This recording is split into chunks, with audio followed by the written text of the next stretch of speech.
Bismillahirrahmanirrahim. Assalamualaikum warahmatullahi wabarakatuh. Halo anak-anak semua. Selamat pagi, selamat siang, selamat sore, selamat malam. Kapanpun kalian membuka video ini, Ibu harap semoga kalian dilimpahkan dan diliputi kebahagiaan serta kesehatan. Amin ya Allah ya Rabbal alamin. Alhamdulillah teman-teman, anak-anakku sekalian, hari ini kita bisa bertemu lagi meskipun dalam bentuk yang berbeda ya, karena ini video. Tapi tidak apa-apa, Ibu harap semangat belajar anak-anak, keingintahuan kalian masih tetaplah tinggi untuk membuka cakrawala, mencari informasi-informasi baru, dan memperluas wawasan ya. Anak-anak, sekarang kita akan mempelajari materi yang menarik loh. Apa itu materinya? Ibu akan share screen terlebih dahulu ya.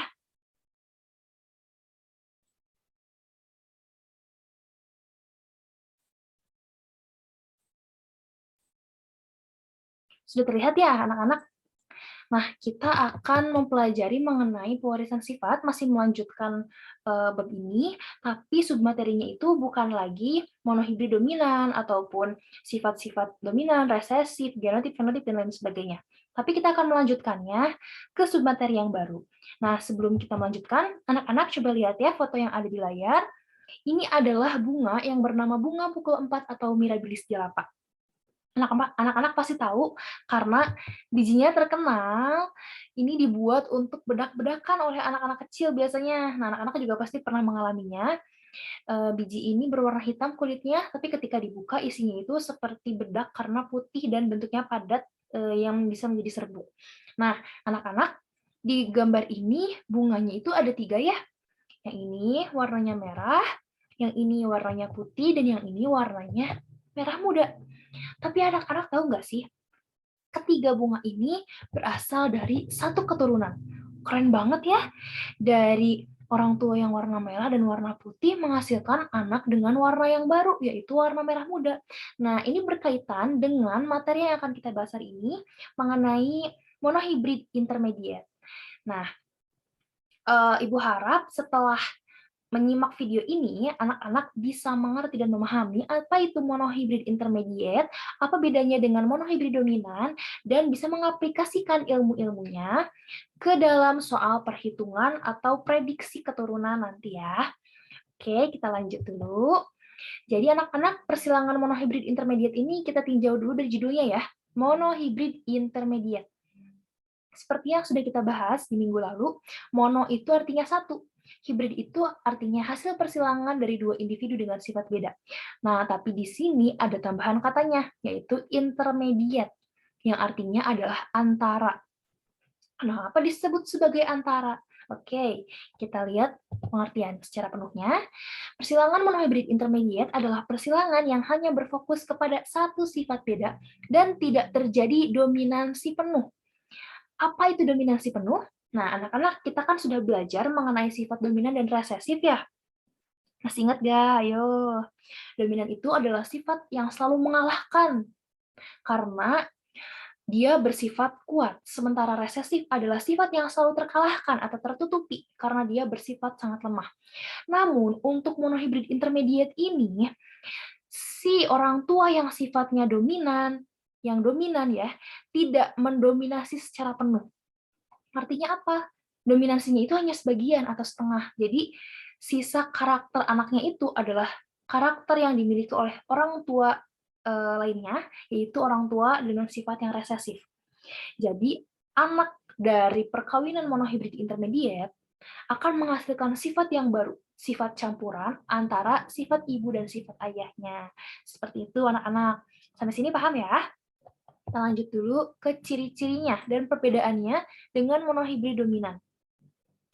Bisa kita lihat di sini monohibrid dominan itu dicontohkan dengan kacang ercis, bunga kacang ercis berwarna ungu dan bunga kacang ercis berwarna putih. Bunga kacang ercis berwarna ungu memiliki genotip yang kemungkinannya ada dua, yaitu U besar dan U besar U kecil. Sebentar ya, Ibu pakai pena dulu agar kelihatan. Nah, U besar atau U besar U kecil. Jadi ada dua kemungkinan genotip untuk yang warnanya ungu atau untuk sifat yang dominan. Sementara untuk sifat yang resesif ini yang warnanya putih hanya satu kemungkinan genotipnya, yaitu U kecil U kecil. Kita bedakan dengan monohibrid intermediate. Untuk monohibrid intermediate, di sini Ibu memberikan contoh warna bunga pada bunga mawar ya. Ada yang merah, ada yang putih, dan juga ada yang merah muda. Nah, kalau misalkan di monohibrid dominan tadi, genotip homozigot dan genotip heterozigot itu menghasilkan satu warna, di monohibrid intermediate berbeda. Nah, di monohibrid intermediate itu, genotip yang homozigot atau yang memiliki gamet dengan simbol huruf sama ya, di sini M besar atau M kecil akan hanya menghasilkan satu sifat, dan genotip yang heterozigot atau genotip dengan huruf yang berbeda, ada M besar dan M kecilnya di sini, akan menghasilkan sifat yang baru. Jadi, sifat yang baru ini adalah sifat gabungan dari sifat dominan dan sifat resesif. Anak-anak pernah ya main cat air, main cat biasa gitu, cat akrilik atau krayon. Jika kita mencampurkan warna merah dan mencampurkan warna putih, akan dihasilkan warna merah muda. Nah, inilah yang terjadi pada monohibrid intermediate. Jadi, kedua orang tuanya itu akan menyumbangkan setengah dari sifatnya dan menghasilkan sifat baru. Seperti itu anak-anak. Sampai sini paham ya? Kita langsung lihat ciri-cirinya secara rinci. Untuk monohibrid dominan, gen dominan mendominasi secara penuh. Secara penuh. Jadi akan selalu mengalahkan dan menutupi gen yang resesif. Tapi untuk monohibrid intermediate, gen dominan tidak mendominasi secara penuh. Tidak mendominasi. Ya, bisa kita lihat di sini, gen dominan warna merah ini tidak mendominasi keturunannya, karena keturunannya jika mendapatkan gamet dari si warna merah ini dan mendapatkan gamet dari si warna putih atau M kecil yang resesif, itu tidak warna merah, tapi warna merah muda. Jadi campuran warnanya itu ya. Kemudian yang kedua, maksimal fenotip yang dihasilkan hanya 2. Karena fenotipnya selalu sama dengan induknya. Fenotip dari bunga kacang ercis yang disilangkan yang warna ungu dan warna putih ini, pasti anaknya kalau nggak warna ungu, ya warna putih gitu ya. Hanya 2 kemungkinannya. Kalau nggak warna ungu, warna putih.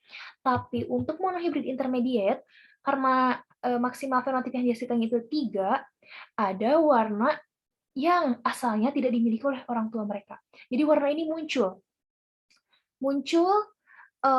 bukan dari warna asal induknya, seperti itu ya.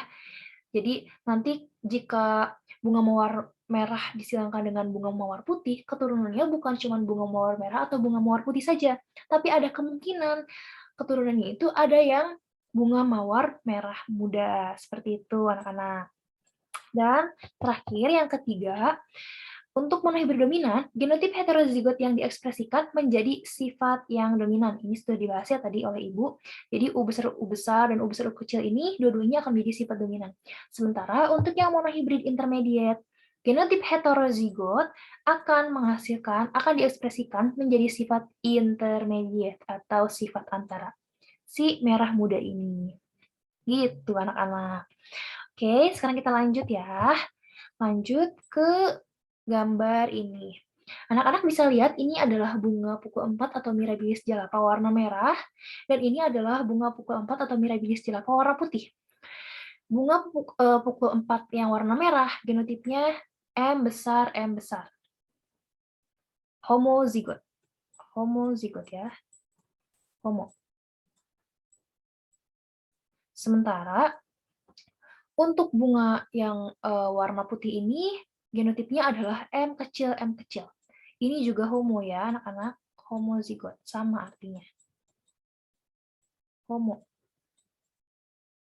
Nah, kemudian kita silangkan.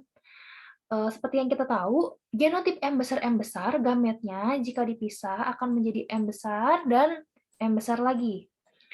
Berlaku hal yang sama untuk genotip M kecil. Akan menjadi M kecil dan M kecil lagi. Nah, ya seperti itu. Sekarang, jika disilangkan, kita salin yang ini dengan yang ini. Itu juga sama untuk baris berikutnya, yang ini dengan yang ini. Dan seterusnya, yang bawah juga sama. Maka dihasilkanlah genotip M besar, M kecil. Genotip M besar M kecil ini ya, genotip M besar M kecil ini adalah genotip yang heterozigot, yang tidak sama. Dan genotip heterozigot tadi apa? Ciri-cirinya jika di intermediate akan menghasilkan sifat yang intermediate. Sifat antara atau sifat campuran dari kedua induknya. Jadi bukan warna merah yang dihasilkan, tapi warna merah muda. Dan itu berlaku untuk semua keturunan. Jadi F1 untuk M besar atau bunga Mirabilis jalapa warna merah disilangkan dengan M kecil atau bunga Mirabilis jalapa warna putih itu seluruhnya adalah M kecil atau bunga Mirabilis jalapa yang warnanya merah muda. Semuanya, keempat-empatnya. Ya, ini 1, 2, 3, 4. Keempat-empatnya warna merah muda. Sampai sini paham ya? Kita akan lanjutkan ke contoh soal nih soalnya. Ini adalah contoh soal persilangan intermediate. Ibu bacakan terlebih dahulu. Tanaman mawar berwarna merah atau M besar dominan terhadap tanaman mawar yang berwarna putih atau M kecil. Arum menyilangkan tanaman mawar berwarna merah homozigot dengan tanaman mawar berwarna putih dan menghasilkan tanaman berwarna merah muda atau M besar M kecil. Seluruhnya. Jadi semua keturunannya itu M besar dan M kecil. Apabila Arum kemudian menyilangkan F1 dengan sesamanya, maka berapa perbandingan fenotip tanaman mawar yang dihasilkan? Nah, kita highlight atau kita tandai yang penting-penting. Tanaman mawar berwarna merah. Merah itu dominan, jadi disimbolkannya dengan huruf kapital, M kapital. Dan untuk tanaman mawar warna putih itu resesif, jadi disimbolkannya dengan huruf M kecil. Arum menyilangkan tanaman mawar berwarna merah homozigot. Merah homozigot, ingat ya, homo artinya sama, jadi merah homozigot berarti si gametnya itu dominan dan dominan. M besar. Dengan tanaman mawar berwarna putih. Berwarna putih, putih akan selalu terekspresikan jika gamet resesif bertemu dengan gamet resesif. Jadi di sini genotipnya adalah M kecil. Ya, sampai sini. Kemudian akan menghasilkan tanaman berwarna merah muda. Tanaman merah muda ini adalah F1 atau keturunan satunya. Jadi ini kakek, ini nenek, ini ibu dan ayah. Apabila Arum kemudian menyilangkan F1 dengan sesamanya, F1 dengan sesamanya itu adalah F1 disilangkan dengan F1. Jadi M besar dan M kecil disilangkan dengan M besar dan M kecil lagi. Maka berapa perbandingan fenotip tanaman mawar yang dihasilkan? Tanaman mawar yang dihasilkan ini adalah F2 atau keturunan keduanya karena dia dihasilkan setelah F1 disilangkan dengan F1 lagi. Sampai sini paham ya? Kita ke pembahasannya, ini Ibu sudah memberikan kunci-kuncinya. Wah, ini akan membuat pembahasan terasa mudah. Tapi kita coba dulu aja ya. Pertama-tama seperti biasa, tulis fenotip parentalnya. Mawar berwarna merah dan mawar berwarna putih. Kemudian kita tulis genotip parentalnya. Merah itu tadi apa? Ibu udah tulis loh sebelumnya. Ayo. Merah itu M besar, putih itu M kecil. Jadi genotip untuk parental berwarna merah adalah M besar, dan untuk genotip parental berwarna putih adalah M kecil ya.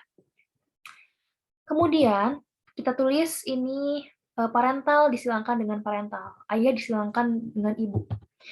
Jadi M besar disilangkan dengan M kecil. Gametnya, ini mah mudah ya, langsung saja M besar dan M kecil. Kenapa M besar dan M kecil? Karena ini jika dipisahkan menjadi M besar dan M besar, sementara yang ini dipisahkan menjadi M kecil dan M kecil. Dan karena sama ya gametnya, jadi yang ditulis hanya satu saja. Si M besar ini dan si M kecil ini. Oke? Ingat ya materi sebelumnya. Lalu F1-nya, langsung ke F1 nih. F1-nya adalah bunga mawar merah muda dengan genotip M besar, M kecil. Kemudian sekarang kita menyilangkan F1 dengan F1-nya. Jadi si mawar merah muda ini disilangkan dengan mawar yang merah muda lagi atau sesamanya. Jadi M besar M kecil disilangkan dengan M besar M kecil. Kita setelah mendapatkan ini ya F1 disilangkan dengan F1 mencari gamet. Nah, mencari gamet. Gimana cari gametnya? Ayo, masih ingat gak? Oke, kita tulis aja ya, biar semakin menerap ilmunya. M besar dan M kecil, jika dipisahkan atau membentuk gamet akan menghasilkan gamet M besar, ya, tulis dulu di sini, dan gamet M kecil. Tulis lagi. Ini untuk orang tua yang pertama, untuk F1 yang pertama. Kemudian F1 yang keduanya gimana, Bu? Sama aja, karena sama ya ini, M besar dan M kecil juga genotipnya. Jadi pasti gametnya adalah M besar dan M kecil. Oke, sampai sini kita langsung membuat tabelnya. Kita membuat tabelnya. Jangan lupa ya anak-anak untuk menuliskan terlebih dahulu si orang tuanya atau genotip yang disilangkannya. Di sini kan bunga mawar merah muda dengan bunga mawar merah muda. Jadi M besar, M kecil disilangkan dengan M besar, M kecil. Kemudian di baris yang atas, yang ini, tuliskan gamet orang tua pertama. Nah ini nih gamet orang tua pertama. M besar dan M kecil. Kemudian pada kolom paling kiri, tuliskan gamet orang tua kedua. Yang ini, M besar dan M kecil juga ya. Jadi harus dituliskan di bagian paling atas dan di bagian yang paling kiri. Kemudian kita silakan sekarang. M besar bertemu M besar menjadi M besar, betul.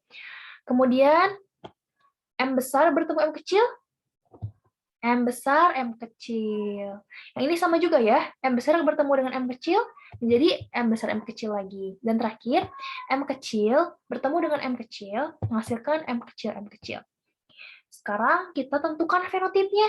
Nih, M besar apa coba ini fenotipnya? Ada huruf kapital nih, dua-duanya ada kapital lagi. Artinya? Betul, merah. Lalu, yang M besar, M kecil, fenotipnya apa coba? Yang ini mah cuma satu, si M besarnya, si kapitalnya. Sisanya ini M kecil. Artinya ini genotipnya heterozigot ya?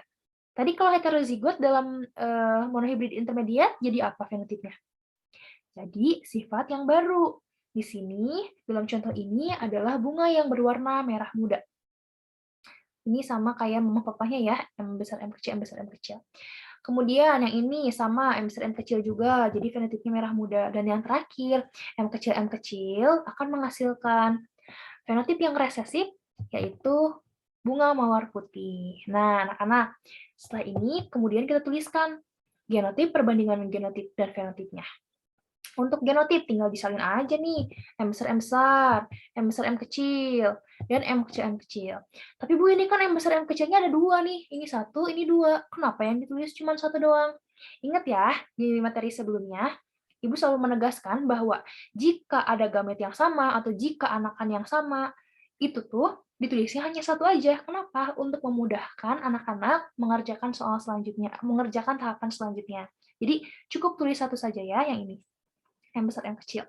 Dan terakhir ada M kecil, dituliskan lagi di sini. Lalu kita cari perbandingan genotipnya. M besar ada berapa di sini? Ada satu ya? Tulis satu. Kemudian M besar, M kecil. Ada dua. Tulis dua. M kecil, ada satu lagi. Tulis satu lagi. Jadi, sekarang kita cari fenotipnya.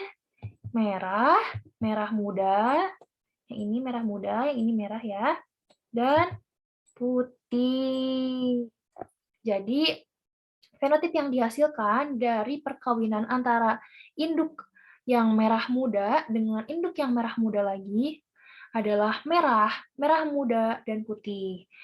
Untuk yang merahnya itu hanya satu, untuk yang merah mudanya ada dua, dan untuk warna putihnya ada satu juga. Nah, anak-anak, seperti itulah materi kita hari ini. Semoga anak-anak bisa memahami dan mengerti ya mengenai persilangan monohibrid intermediate ini.